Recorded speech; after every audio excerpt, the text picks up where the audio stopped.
Happy toon టీవీకి స్వాగతం.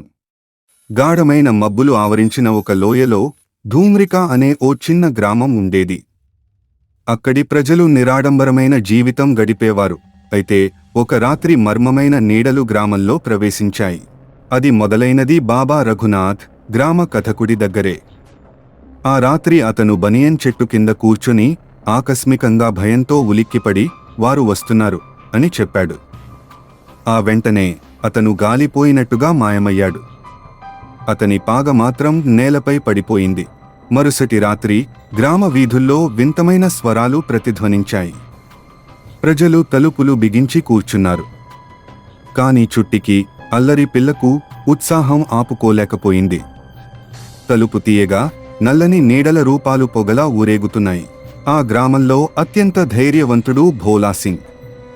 అతను లాంతరు పట్టుకుని వీధిలోకి వచ్చి ఎవరైతే రా అని గర్జించాడు. ఒక నీడ అతని ఎదురుగా ఆగి మీరు మమ్మల్ని మర్చిపోయారు అని మృదువుగా అనుకుంది. ప్రజలు విస్మయంతో చూస్తుండిపోయారు. ఎవర్ని మర్చిపోయారు? అప్పుడు పాత బావి కదలడం మొదలైంది. లోపలి నుంచి ఒక గంభీరమైన స్వరం వినిపించింది. మీరు దొంగిలించినది తిరిగి ఇవ్వండి, లేకపోతే ప్రతిదాన్ని తీసుకెళ్తాం. గ్రామస్తుల్లో కలకలం రేగింది. ఏం దొంగిలించారు? దాదీపన్నా, గ్రామంలోనే వృద్ధురాలు, తడబడి ఆపద కలిగించే మణి. మా పూర్వీకులు విస్పరింగ్ వన్స్ గుహ నుంచి తీసుకొచ్చారు అని అరిచింది. హరి కమ్మి ఎటువంటి అనుమానాలేకుండా అన్నాడు, ఆ రత్నం ఇక్కడే ఉంది. మా తాతయ్య దాన్ని గుడి కింద దాచాడు.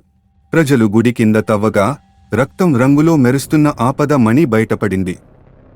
భోలా దాన్ని బావిలో వేసిన వెంటనే నీడలు కేకలు పెట్టి మాయమయ్యాయి. మబ్బులు తొలగిపోయాయి. గ్రామం మళ్లీ ప్రశాంతంగా మారింది. అంతేకాదు, బాబా రఘునాథ్ మళ్లీ తన స్థానంలోనే ప్రత్యక్షమయ్యాడు. అతను ఆగిన చోటే తన కథ కొనసాగిస్తున్నాడు. ఆ రోజు నుంచి ధూమ్రికా ప్రజలు ఇక మళ్లీ నీడల చీకటిని ఆశ్రయించలేదు. అయితే అర్ధరాత్రి గాలికి ఊగే చెట్ల చప్పుడులో వాళ్ళు ఇంకా వింటూనే ఉన్నారు. మేము చూస్తూనే ఉంటాం. అఖండమైన వినోదం కోసం హ్యాపీ టూన్ టీవీని సబ్స్క్రైబ్ చేయండి.